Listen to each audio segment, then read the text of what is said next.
नमस्कार। अखंड भारत से इंडिया सीरीज में आपका स्वागत है।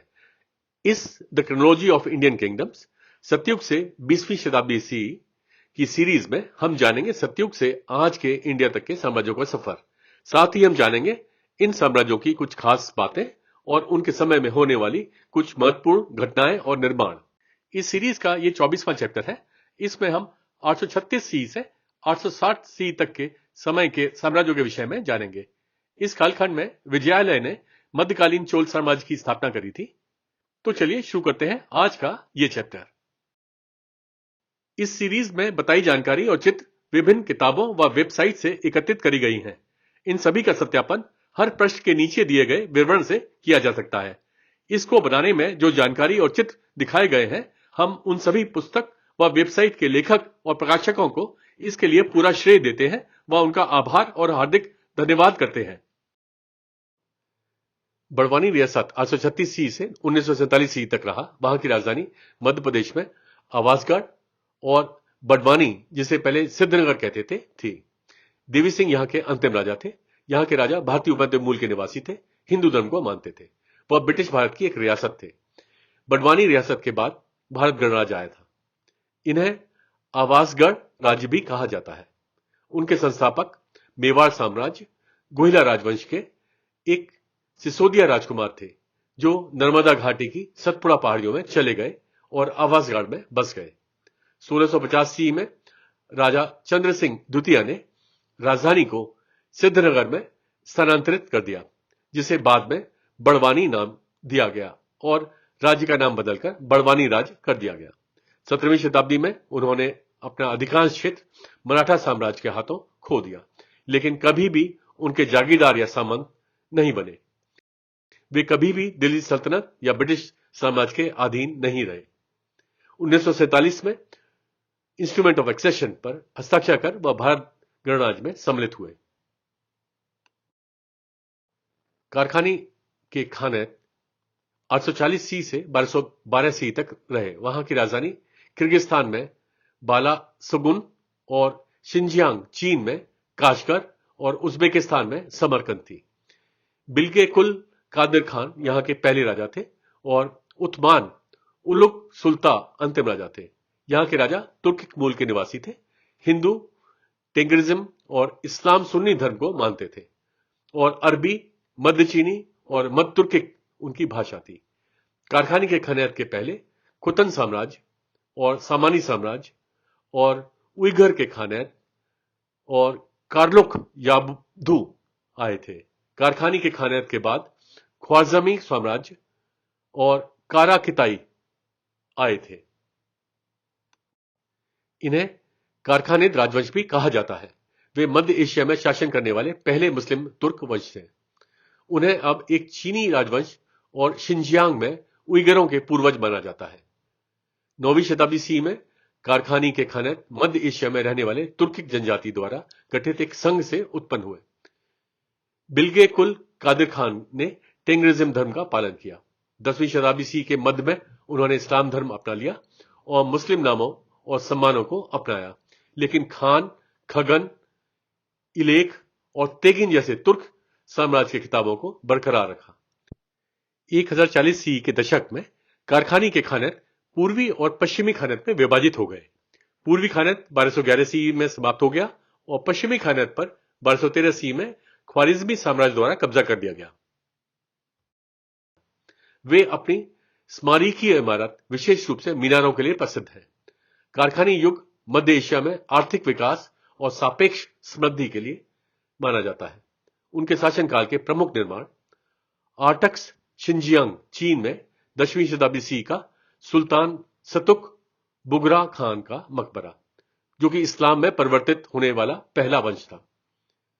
बाला सागुन किर्गिस्तान में 11वीं शती का बुराना टावर। बुखारा उज्बेकिस्तान में 1127 सी का कल्याण मीनार। मध्यकालीन चोल साम्राज्य 848 सी से 1279 सी तक रहा। वहां की राजधानी तमिलनाडु में पझायराय और तंजवूर और गंगईकोंडा, चोलापुरम और तिरुवारूर थी। विजयालय यहाँ के पहले राजा थे और राजेंद्र चोल तृतीय अंतिम राजा थे। यहाँ के राजा भारतीय उपमहाद्वीप मूल के निवासी थे, हिंदू धर्म को मानते थे और तमिल उनकी भाषा थी। मध्यकालीन चोल साम्राज्य के पहले पल्लव साम्राज्य और काम्बोज पाल राजवंश और अनुराधापुर साम्राज्य और पश्चिम गंग राजवंश और पांड्य प्रथम साम्राज्य और पूर्वी चालुक्य राजवंश और नोलंबा राजवंश और चंद्र राजवंश और मुथरायार राजवंश आए थे। मध्यकालीन चोल साम्राज्य के बाद द्वितीय पांड्य साम्राज्य, वेलुनाडु के चोल, पोलोनारुवा साम्राज्य आए थे। चोल वंश भारतीय इतिहास में सबसे लंबे समय तक शासन करने वाला राजवंशों में से एक थे। उन्होंने निम्न नामों से शासन किया: अज्ञात समय से 3020 बीसी तक चोल साम्राज्य, 3020 बीसी से 300 बीसी तक प्राग ऐतिहासिक चोल साम्राज्य, 300 बीसी से 300 सी तक प्रारंभिक चोल साम्राज्य संगम युग, 848 सी से 1279 सी तक मध्यकालीन चोल साम्राज्य। उन्हें शाही चोल भी कहा जाता है। राजा विजयालय चोल पल्लव साम्राज्य का एक जागीरदार थे। 848 सी में पल्लव साम्राज्य और पांड्य प्रथम साम्राज्य के बीच युद्ध के दौरान विजयालय चोल ने मुथरायार राजवंश के तंजावुर पर कब्जा कर लिया। बाद में उन्होंने अपने आसपास के अधिकांश राज्य को जीत लिया। 10वीं शताब्दी सी में राजा सुंदर परांतक द्वितीय ने पांड्य प्रथम साम्राज्य के राजा वीर पांड्या को हराया, जो श्रीलंका में निर्वासन में भाग गए थे, जिसके परिणाम स्वरूप उनके द्वारा पूरे पांड्य देश पर विजय प्राप्त की गई थी। 1017 सी में उन्होंने श्रीलंका के अनुराधापुर साम्राज्य पर आक्रमण किया और कब्जा कर लिया और नई राजधानी पोलोनारुवा से शासन किया, जब तक कि वे विजयबाहु प्रथम द्वारा पराजित नहीं हुए, जिन्होंने 1055 सी में पोलोनारुवा के राजा की स्थापना की। चोल सेनाओं ने श्रीलंका और मालदीव और दक्षिण पूर्व एशिया के कुछ हिस्सों जैसे मलेशिया, इंडोनेशिया और दक्षिण थाईलैंड पर आक्रमण किया। द्वितीय पांड्य साम्राज्य ने अंततः अंतिम शासक राजेंद्र चोल तृतीय को हराकर उन्हें विस्थापित कर दिया, जो 1279 सी तक जीवित रहे। उनके शासनकाल के प्रमुख निर्माण: श्री कालहस्ती में 5वीं शताब्दी सी का श्री कालहस्ती मंदिर का विस्तार 11वीं शताब्दी सी में उनके द्वारा किया गया था। पुलभू थंगुडी कुंभकोणम में 6वीं शताब्दी सी से 9वीं शताब्दी सी का तिरुपुल भूतन गुडी मंदिर, यह 108 दिव्यदेशम मंदिर में से एक है। उरयूर तिरुचिरापल्ली में 7वीं शताब्दी सी का पंचवर्ण स्वामी मंदिर, उरयूर में 7वीं शताब्दी सी का अजगिया मनावाला पेरुमल मंदिर, यह 108 दिव्यदेशम मंदिर में से एक है। अरुणाचल हिल तिरुवन्नामलाई में 7वीं शताब्दी सी का अरुणाचलेश्वर मंदिर।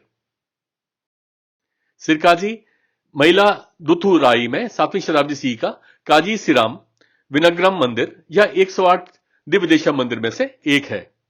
सिक्कल नागपट्टनम में 8वीं शताब्दी सी का लोकनाथ पेरुमल मंदिर, यह 108 दिव्यदेशम मंदिर में से एक है।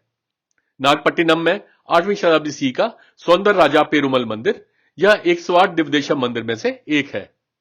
तंजावुर या तंजौर में 8वीं शताब्दी सी का थंजाई ममनी कोयल मंदिर, यह 108 दिव्यदेशम मंदिर में से एक है।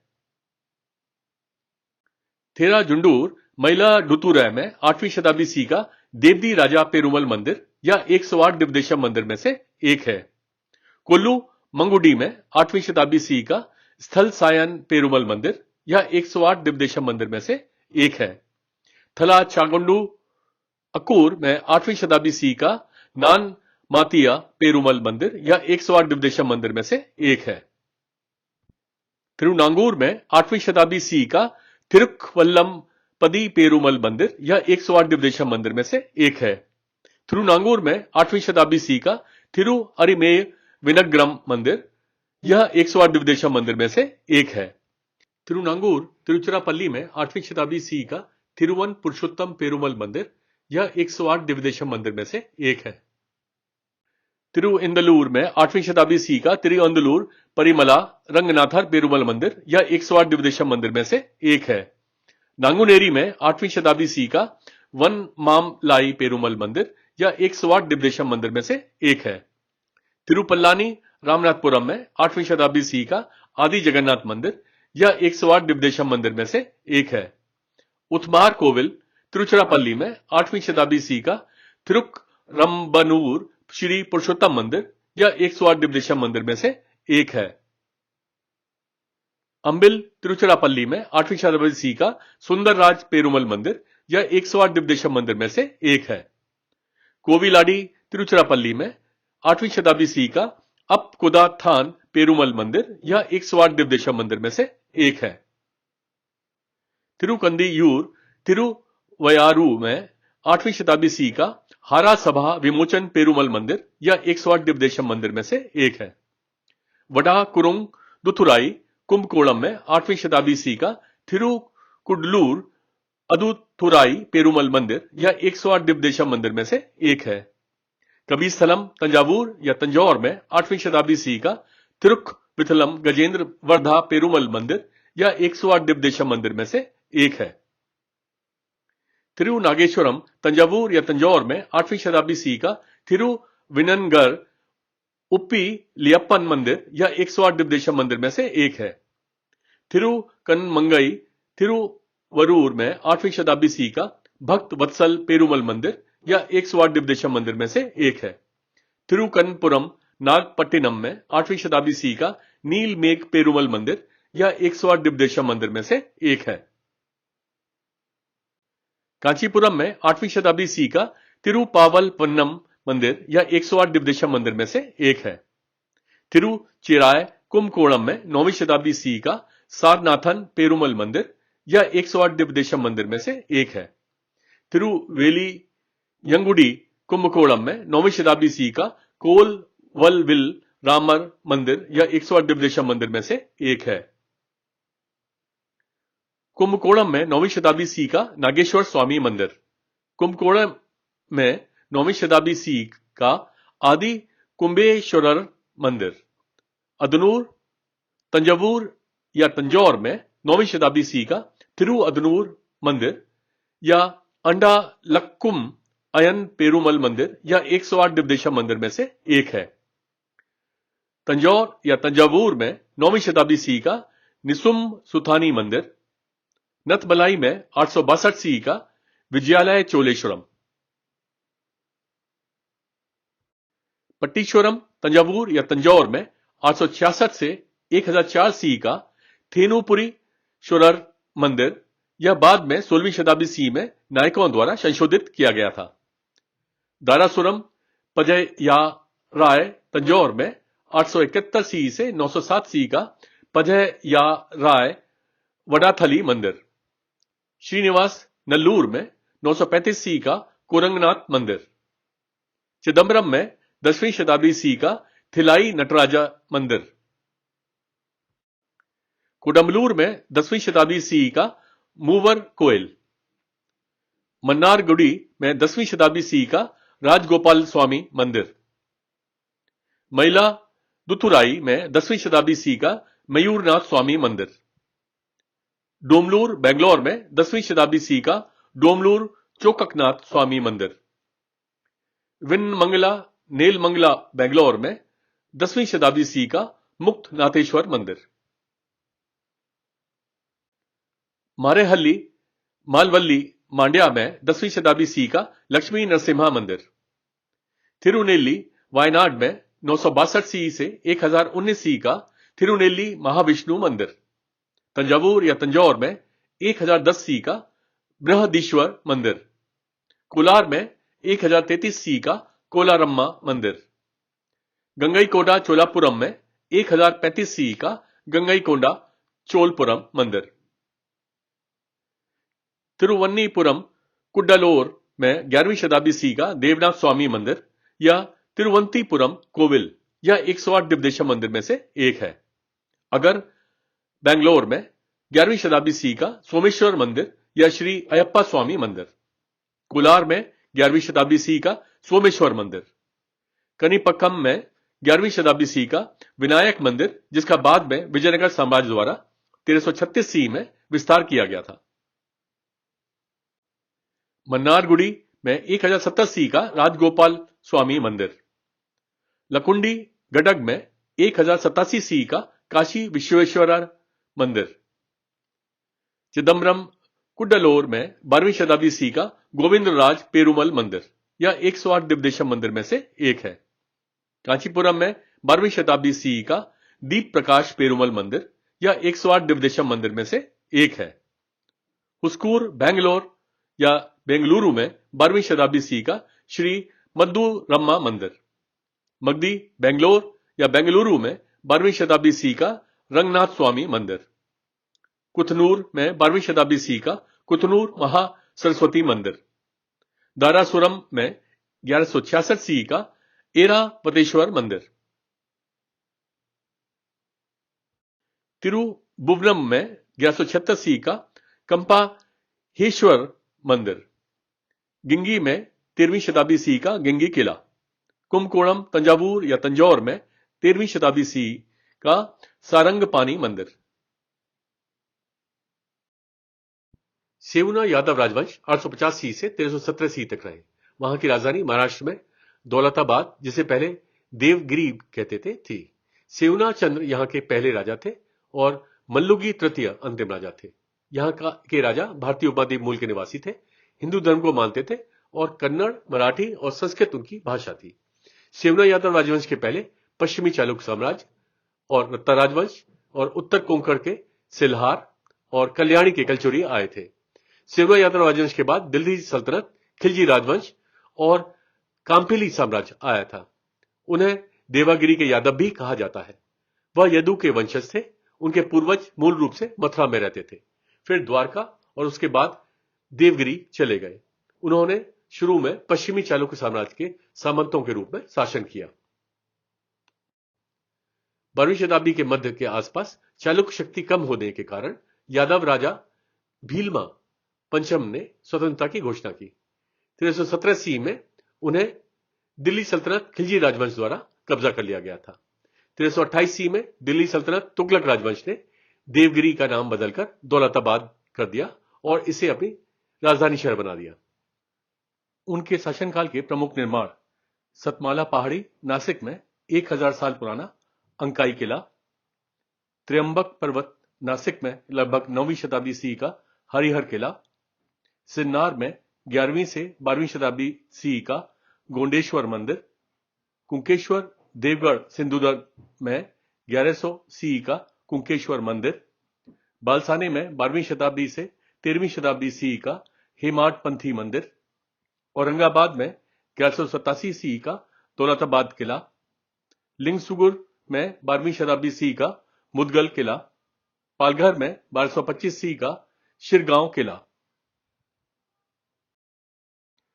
जम्मू रियासत 850 सी से 1846 सी तक रहा। वहां की राजधानी जम्मू और कश्मीर में बबोर, जिसे पहले बब्बापुर कहते थे, और बिलावर, जिसे पहले वल्लापुर कहते थे, थी।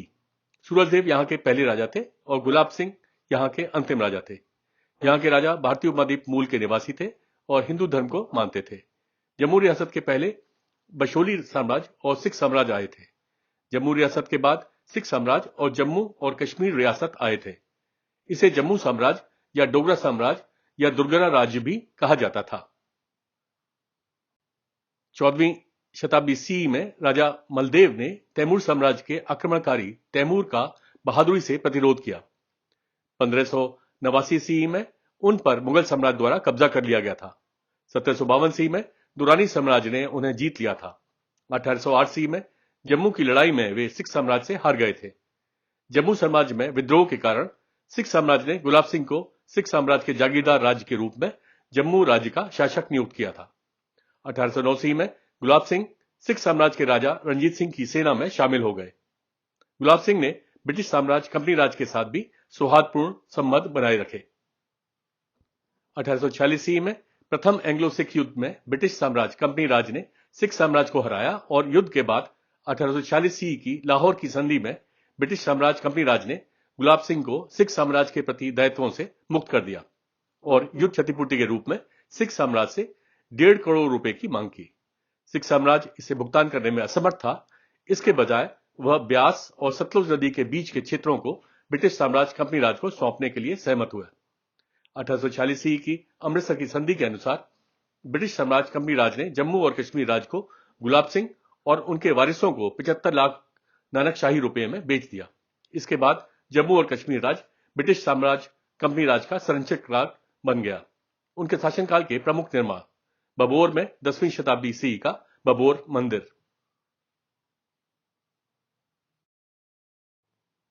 हरिकेल राजवंश 9वीं शताब्दी ईस्वी से 10वीं शताब्दी ईस्वी तक रहा। वहां की राजधानी बांग्लादेश में चटगांव थी। कांतिदेव यहां के पहले राजा थे। यहां के राजा भारतीय उपद्वीप मूल के निवासी थे, हिंदू धर्म को मानते थे। हरिकेल राजवंश के पहले देव राजवंश समताता क्षेत्र आए थे। हरिकेल राजवंश के बाद चंद राजवंश आया था। हरिकेल प्राचीन बंगाल का एक राज्य था जिसमें भारतीय उपद्वीप के अधिकांश पूर्वी क्षेत्र शामिल थे। कांतिदेव के नाना देववंश समताता क्षेत्र के भवदेव के राजा थे। अरब व्यापारियों ने हरिकेल, जिसे अरबी में हरकंद के रूप में जाना जाता था, को बंगाल के तटीय क्षेत्रों के रूप में मान्यता दी। फरीगुनिड राजवंश 9वीं शताब्दी ईस्वी से 1010 ईस्वी तक रहा। वहां की राजधानी अफगानिस्तान में मायमाना, जिसे पहले याहूदिया कहते थे, थी। अहमद बी फरीगुन यहां के पहले राजा थे और अबुल नस्र मोहम्मद अंतिम राजा थे। यहां के राजा पर्शियन मूल के निवासी थे, इस्लाम सुन्नी धर्म को मानते थे और फारसी उनकी भाषा थी। फरीगुनिड राजवंश के पहले सामानी साम्राज्य आया था। फरीगुनिड राजवंश के बाद गजनवी साम्राज्य आया था। फरीगुनिड एक ईरानी राजवंश थे जिन्होंने उत्तरी अफगानिस्तान में गुजगन पर शासन किया। वे 10वीं शताब्दी के अंत तक सामानी साम्राज्य के जागीरदार बने रहे। अंतिम शासक अबुल नस्र मोहम्मद ने अपनी बेटी का विवाह मोहम्मद गजनवी से किया और गजनवी साम्राज्य के जागीरदार बन गए। हब्बारी राजवंश 854 ईस्वी से 1011 ईस्वी तक रहा। वहां की राजधानी पाकिस्तान में मंसूरा, जिसे पहले ब्राह्मणाबाद कहते थे, थी। उमर इब्न अब्द अल अजीज अल हब्बारी यहां के पहले राजा थे और खफीफ अंतिम राजा थे। यहां के राजा अरब मूल के निवासी थे, इस्लाम सुन्नी और इस्लाम इस्माइली धर्म को मानते थे और अरबी और सिंधी उनकी भाषा थी। हब्बारी राजवंश के पहले अब्बासिद खिलाफत आया था। हब्बारी राजवंश के बाद गजनवी साम्राज्य और सुमरा राजवंश आए थे। हब्बारी अरब की कुरैश जनजाति के वंशज थे। उन्होंने अर्ध स्वतंत्र अमीरात के रूप में सिंध, मकरान, तुरान, खुजदार और मुल्तान पर शासन किया। हालांकि अब्बासिद खिलाफत का राज सिर्फ नाम के लिए था। 1011 ईस्वी में गजनवी साम्राज्य के महमूद गजनवी ने राजा खफीफ को हराया, मंसूरा को नष्ट कर दिया और इस क्षेत्र पर कब्जा कर लिया। लेकिन गजनवी सिंध पर कब्जा करने में असमर्थ था क्योंकि निवासियों को उससे डर था और उन्होंने शहर के द्वार खोलने से इनकार कर दिया। बाद में अल खफीफ, जो एक परमार राजपूत थे और जो इस्लाम में परिवर्तित हो गए थे और स्थानीय जनजाति के सदस्य थे, ने 1026 ईस्वी में सुमरा राजवंश की स्थापना की और सिंध को अब्बासिद खिलाफत के एक जागीरदार राज्य के रूप में शासन करना शुरू किया। उत्पल राजवंश 855 ईस्वी से 1003 ईस्वी तक रहा। वहां की राजधानी जम्मू और कश्मीर में अवंतीपुरा थी। अवंतीवर्मन यहां के पहले राजा थे और रानी दीदा अंतिम राजा थे। यहां के राजा भारतीय उपमहाद्वीप मूल के निवासी थे, हिंदू धर्म को मानते थे और संस्कृत उनकी भाषा थी। उत्पल राजवंश के पहले करकोट राज साम्राज्य आया था। उत्पल राजवंश के बाद लोहार राजवंश आया था। 837 ईस्वी में सिप्पात जयपीड़ा के राजा के रूप में ताज पहनाया गया था। हालांकि उनकी कम उम्र के कारण वास्तविक शक्ति उनकी मां जयदेवी के 5 भाइयों में निहित थी, जो पद्म, उत्पल, कल्याण, मम्मा और धर्म थे। इन 5 भाइयों ने जयदेवी के आदेश का पालन किया लेकिन कुप्रबंधन में लगे रहे। 840 ईस्वी में राजा सिप्पाल जयपीड़ा की हत्या कर दी गई थी। सिप्पात जयपीड़ा की मृत्यु के बाद उसके एक मामा उत्पल ने करकोट साम्राज्य के वंशज ललितादित्य के परपोते अजीत पीड़ा को एक कठपुतली राजा के रूप में स्थापित कर दिया। 855 ईस्वी में उत्पल के पोते अवंतीवर्मन ने अंतिम शासक को हटा दिया और सिंहासन का दावा किया और उत्पल राजवंश की शुरुआत की। 958 ईस्वी में राजा क्षेमगुप्त की मृत्यु के बाद उनकी पत्नी रानी दीदा ने 958 ईस्वी से 980 ईस्वी तक अपने बेटे और विभिन्न पोते के लिए रानी के रूप में शासन किया। और 980 सी से एकमात्र शासक और सम्राट के रूप में 1003 सी में उनकी मृत्यु तक शासन किया। रानी दीदा की मृत्यु के बाद उनके भतीजे संग्राम राज सिंहासन पर बैठे और लोहार वंश शुरू किया। अवंतीपुर और सुयापुर शहरों की स्थापना उनके शासनकाल के दौरान हुई थी। उनके शासनकाल के प्रमुख निर्माण अवंतीपुर में 853 से 855 सी का अवंती स्वामी मंदिर, पत्तन में 883 से 902 सी का शंकर गौरीश्वर मंदिर, पत्तन में 883 सी से 901 सी का सुगंधेश्वर मंदिर, श्रीनगर में 921 सी से 931 सी का पंडरीथन मंदिर, जिसे मेरुवर्धन स्वामी मंदिर भी कहते हैं। इसके साथ ही इस सीरीज का यह चैप्टर समाप्त होता है। मिलते हैं एक नए चैप्टर में, तब तक के लिए नमस्कार, जय हिंद।